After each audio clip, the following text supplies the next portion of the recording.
Wholesalers, it's Rob Shore at Wholesaler Masterminds, and you may be thinking to yourself, Rob, you're thinking, what do you have besides this amazing podcast? And I'm so glad you asked. Wholesaler Masterminds has an assortment of product and services all designed around the art, science, and lifestyle of wholesaling. As an example, we have coaching services designed to help you power wash your practice, whether you have 2 years or 22 years. We'll offer you speaking live engagements at divisional or national sales meetings.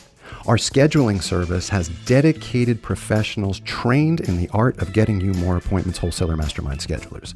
Our Speakers Bureau brings you amazing speakers and processes to get better return on investment out of those speakers.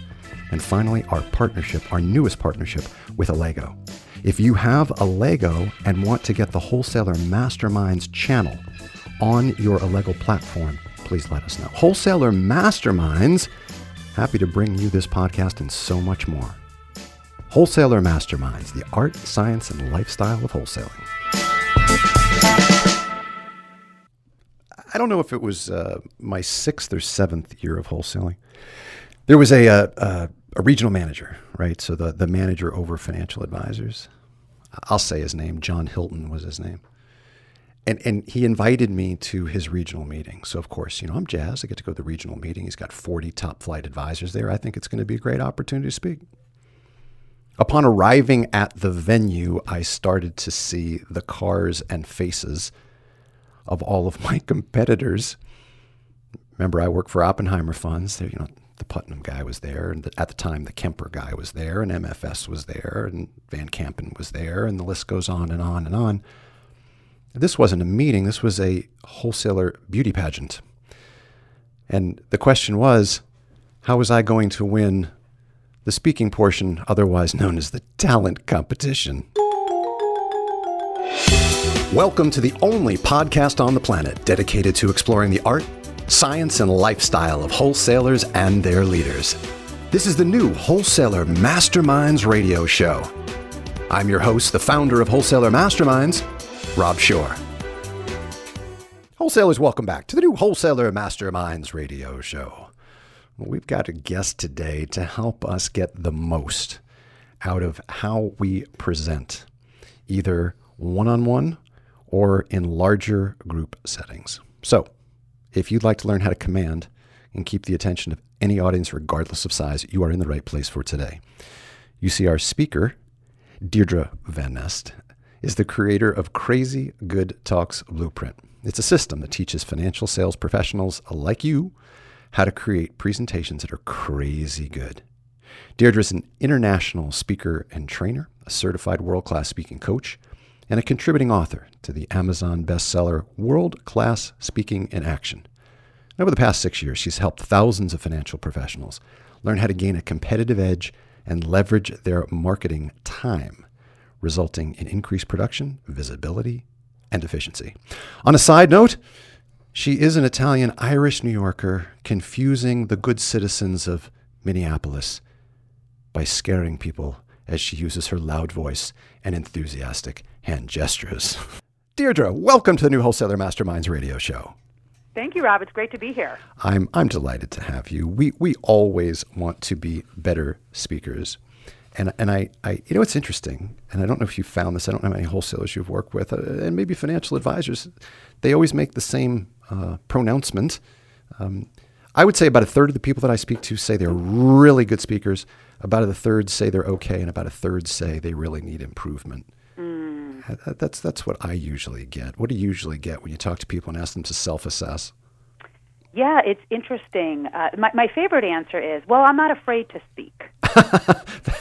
That instills a lot of confidence. Right. I'm like, well, that's good, but it doesn't mean you're good at speaking. Yes. There's a big difference between, and I think that's one of the big misnomers, Rob, there's a big difference between you're not afraid to speak and you being good at speaking. And I think it's important that you do self-assess because you pegged it with your story, Rob. It is a beauty contest. It is the talent portion. And if you don't do well in that area, it's going to affect every other part of the competition, if you will. I was talking to a professional just last week, and she said, Deirdre, I'm an A+ as a professional, but a B- as a speaker. Now, Rob, how do you think that affects her overall impact? Oh, that does not have a good overall impact, and it dings her self-confidence. Absolutely. Yeah, that's problematic. All right, let's jump in and help some folks that think that they have room for improvement, and we hope that's many wholesalers listening to us today. So let's just go to the headline. Let's just go to the big fat headline. What's the number one mistake wholesalers are making when they get up on the platform?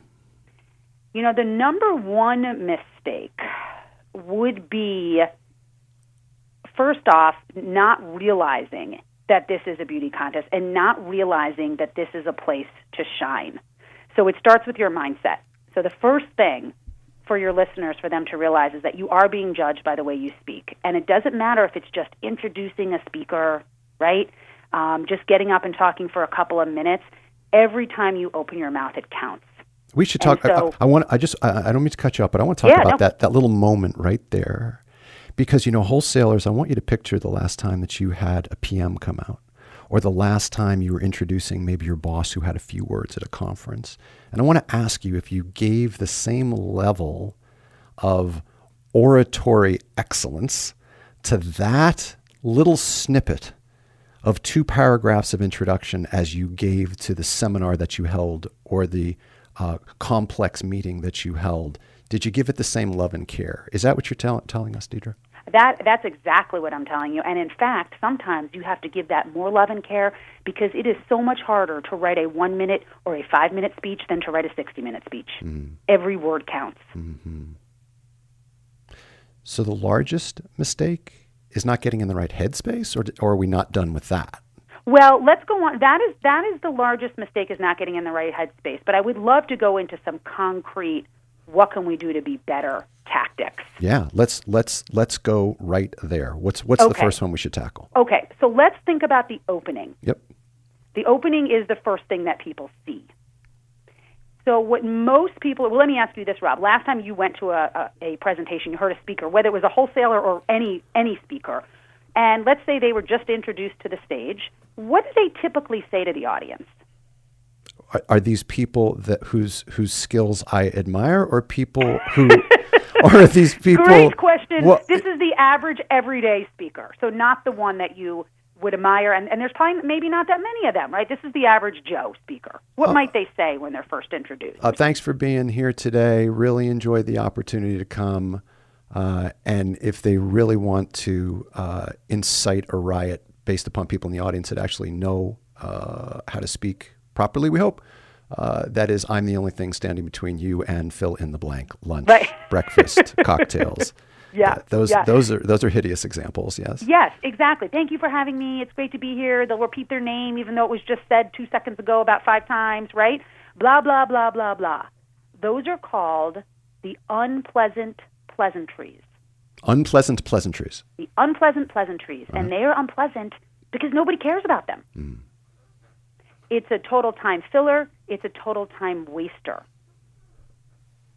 So when you get up to present, you have about 5 to 15 seconds to grab your audience's attention. And if you're not more engaging than anything they can do on their phone, your talk is toast. You've lost them. Now, once you lose them, it's hard to get them back. But if you can grab people in those first to 5 to 15 seconds, they are likely to stay with you throughout the entire presentation. All right, let's get a little more granular here because we're really going to help people with this podcast today. So it is, of course, what's going to come out of your mouth first. Yes. But even before you open your mouth, aren't there things I should be doing to just make sure I kind of capture the vibe of the room, that command the attention of the room? Yes. So let's take a look at that. What I recommend is the speaker introduces you. Let's say you're being introduced, then we'll go to you being the introducer. But let's pretend you're being introduced. Yep. Yeah, you want to take the stage and you want to come on in a way that suits your personality and the energy of the room. So say more about that. So if there's a really high vibe in the room, some people, their personality is they kind of do like a little run up the stage and they're excited and they have that kind of energy, and that's the kind of energy that's going on at the conference. Whereas other people, it might just be a really confident walk. And I think for most of us, it's going to be that confident walk to the center of the stage. and plant yourself. This is one of the things. If you want to look more confident and feel more confident than you may actually be, plant yourself, unless there's a reason to move. And we can talk about what a reason would be in a moment. But unless there's a reason to move, plant yourself in the center of a stage, if that's the logical place. And for most situations, it's the logical place. And make sure you're not pacing. Make sure you're not walking around for at least the first few lines or first couple of minutes of your presentation. Now, that doesn't mean you're a stiff robot. You can move your torso, your arms. I said that I have a lot of hand gestures. I'm an Italian-Irish New Yorker. If I don't have my hands, I can't talk, right? Mm-hmm. So be animated, be yourself, but don't move your legs, don't walk around unless you're telling a story and you're using the stage as a way to set the scene. Then there'd be a reason to move. But short of that, just give yourself some time to command the attention and to settle in. I think that's one of the notions among many you just talked about that I was thinking about. It's that coming out, finding your mark, finding your spot, and then just taking a moment, not a long moment. We're not talking 20 seconds here, but just taking a moment, a quiet moment right there, so people are just refocusing. They, maybe there's a little applause, maybe they just had that last sentence on their phone to type. But now there's that, 3 seconds, 5 seconds of silence, and they're like, "Oh, okay, a show's going to start." Yes, and you're just looking at them. And I saw the great John Maxwell speak. It was about a year ago, Rob, and he came on stage, and he wasn't hurried, he wasn't rushed, and he got up there and he did that, and he just looked at us for it was like 2 seconds, right? Mm-hmm. But it was like, and he could have done it for 10 seconds because he's John Maxwell. But you just knew he was in control, and you knew he was in control. Mm-hmm. So now, if I'm not gonna open up with the trite, I'm not gonna open up with the proclamation that I'm the barrier between you and your cocktail. Right. What am I gonna open with? What's a good opener? So let me give you 2 fail-proof, foolproof ways to open. There are a variety of ways to open, and I call it open with a bang. Mm-hmm. Okay, which doesn't mean you have to do something crazy like cartwheels or sing and dance, but it is opening in a way that gets people's attention. So the two fail-proof, foolproof, and I'll tell you my favorite, because every wholesaler listening to this could turn off this podcast as soon as I explain it and go do it if they were giving a talk in 5 minutes, and it will work every time. Yeah. So the first is to ask the audience a question. Okay. Ask audience a question. Ask a question. And it can't just be any question. The question should hit 3 notes, if you will. So the question should be related to your content. Okay. So when I'm working with a wholesaler or an advisor and we're working on crafting a presentation, I will ask them, okay, what's the main point of the content? What's the main theme of the content? What are the benefits the listener is going to get from listening to your talk? Mm-hmm. And then we just do a brain dump. We jot down a whole bunch of ideas, and from that, we pull the one that we think would be the most interesting and the most captivating, and we craft a question around that. Okay.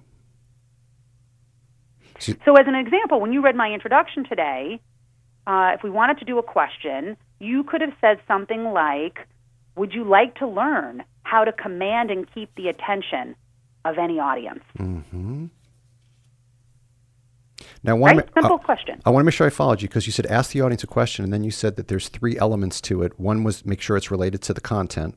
Yes. So that's the first one, make sure it's related to the content. Yeah. The second is ask them a question that gets them agreeing with you. Mm. And why do you think that's important? Well, I mean, you certainly don't want to start a presentation with people on the wrong side of the agreement. Right, or in of most the cases. argument. Sometimes you might, right? But in most cases, yes. Yeah. Well, you have to be you have to be far more skilled to start a talk with people not on your side. Totally. Yep. And some people can pull that off all day long. Oh, yeah. But most people, for the average person, you want them agreeing, you want them liking you, agreeing, and the sooner they agree with you, the more likely they are to agree the entire way through. Mm-hmm. And particularly when you're presenting in a sales type of situation where you're hoping the advisor is going to want to, meet with you after and have a deeper relationship, you want that agreement. Mm-hmm. So asking a question, in this case, we'll go with a yes question. We'll go with a yes question. Yep. Exactly. Mm-hmm. And then the last piece is you want to make sure the question is audience-focused. So it has the word you in it, and it gets them thinking about themselves and their own life. Mm-hmm.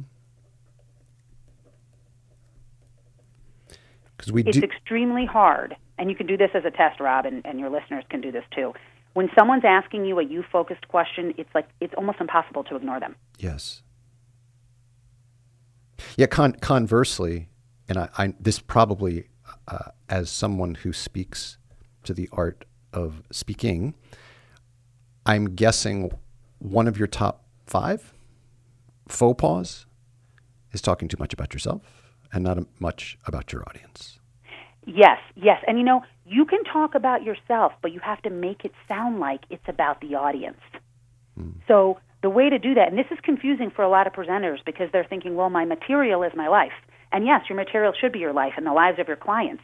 However, you have to make sure when you tell a story about yourself that you keep stepping out of the content and relating it to the listener and get them thinking about their lives, and then you can step back into the content and go about your business of telling your story. Does that make sense? It does. And I also want to just stop there and talk about this notion of telling a story. Because oftentimes in this setting of me walking in to do a presentation in a branch office, and I'm standing in front of 7, 10, 12 financial advisors, mm-hmm. I'm guessing wholesalers, most of you are guilty of this. You skip right past the story.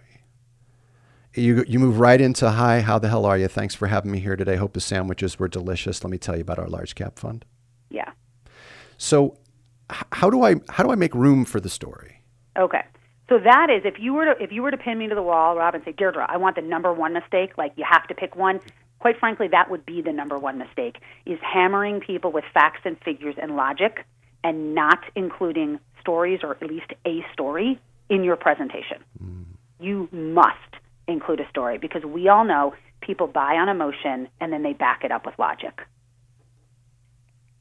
So I have to come up with a story, and ideally that opening story is going to be something that is particularly compelling to want to listen to, quite obviously. Yes. Mm-hmm. We can talk about some options. Now, I'm glad you brought up story, because that's the second foolproof, fail-proof way to open a presentation, is by telling a story.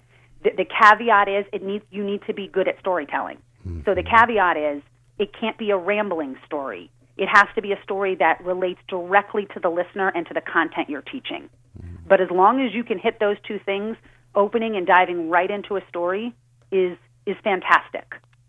So you could be introduced, come to the stage, or just come on up, and you could say, it was May 24th, 1980. Beautiful spring day in Chappaqua, New York. It was the kind of day that blah, blah, blah, right? Mm-hmm. Or if you had been sitting next to me in my, black 1975 Dodge Daytona, you would have seen me really frustrated, right? So you could dive right into a story.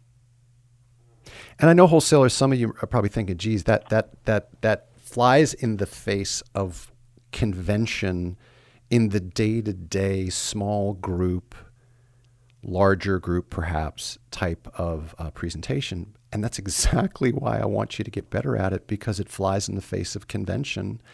We're all about increasing your MQ, your memorability quotient. I want to make you memorable. And if every other wholesaler is diving into their presentations in the same old cruddy way, why should you not dive in a way where the audience goes, oh, okay, this is going to be different. This is a message I can listen to. Yeah. I was just talking with one of my clients today who's a wholesaler. We've added stories to his presentation, and he was talking about how much more engaged the audience is and how exciting it is for him to see the reactions of the people in the audience because he's added the stories. Now, may I share an idea on what type of story your wholesalers should be focusing on? Heck yeah. Okay. There's 4 different types of stories, but I think the one, like for today, and we could always, if you want to have me back, I'd be happy to do a whole segment on storytelling. But the simple thing to do is for you to tell a story that's what we call a then, now, how story. Then, okay? Now, how. Then, now, how? Okay. So it's basically like your before and after story. So let's say you're in front of a group of advisors. You're going to tell a story about an advisor that you've worked with that you've really helped. And so you're going to talk about where they were then before you provided your solution, right? And where they were wasn't somewhere great. It wasn't somewhere they want to be. It wasn't somewhere where your audience wants to be. Then you're going to fast forward them, and you're going to talk about where they're at now. And now they're doing really, really well in this area. Right? And you're going to talk about how that's affected their life and how that's affected their business and their production and everything else. And then you're going to tell them how that happened. And how that happened was by implementing this sales idea that I'm going to share with you today, or by using XYZ product. And then that's a great launching point to get into your presentation. I love that. I love that. It reminds me of the old feel, felt, found, which is exactly. So let's kind of round out some of this discussion, because Lord knows I got about 20 different avenues of approach with you, because I love this topic, and I love that we have an expert like yourself on the line to talk about the topic. We may have answered this with what you were saying earlier, but I want to make sure we check this one properly. Okay. Getting advisors excited to what I'm going to teach them. And then my highlight, I put my emphasis on excited. Getting an advisor excited to listen to a wholesaler might be asking a lot. No offense, no, wholesalers. It's not. Oh, no. Go talk. No. Why? Tell me. Because here's the thing. This is the thing that most wholesalers don't know. Most people don't know this, is that there's a science behind creating presentations that are what I call crazy good. And a crazy good presentation is one that's super engaging, gives the audience real value, and if you're doing it for a business building perspective, gets the members of the audience going, yes, I'm interested in working with that person or learning more about working with them. Mm-hmm. And I walk with people who I've worked with every shape and variety of wholesaler or advisor, and people that you would think, oh, this person could never be interesting. And I have found, once you know the science of how to structure the presentation in a way that is crazy good, people are excited to listen to you. There is no topic that is boring. I mean, I remember I walked out of an advisor's office, Rob, maybe 5 years ago, and the sun was shining, and I had this huge grin on, and I was like, wow, we just made her long-term care insurance presentation really interesting. And I stopped in the middle of the road. And I was like, did I just say the words long-term care presentation and interesting in the same sentence? And I'm like, I did. But that's what breathing things like story and benefits and activities and analogies and experiences into the presentation does. I don't care what the topic is, we can make it fantastic. Wholesalers, one of the big headlines that I'm taking away is if you want to up your game in terms of your presentation skills and bring stories into the mix and want to have openers that get attention, and really enhancing this piece of your craft as being a wholesaler. It's doing it consistently and not taking for granted the size of the audience, not taking for granted the tenure of the audience, or not taking for granted how well the audience knows you or not. You might be thinking, but if I do this in front of 6 of my guys, well, no, 6 of your guys are going to be really welcoming, and you should practice on them. So when you get in front of 12 folks that don't know you, you're tuned up and ready to go. So I'm deeply appreciative, Deirdre Van Est, for you spending just a short bit of time to give us a surface scratching overview of what you do to help folks become crazy good speakers. Thank you for being here today. Oh, thank you. This was fun. Wholesalers, come back next time for the episode of the new Wholesaler Masterminds radio show. You'll find all of our content at wholesalermasterminds.com, and the podcast can be found at iTunes, Stitcher, and Google Play.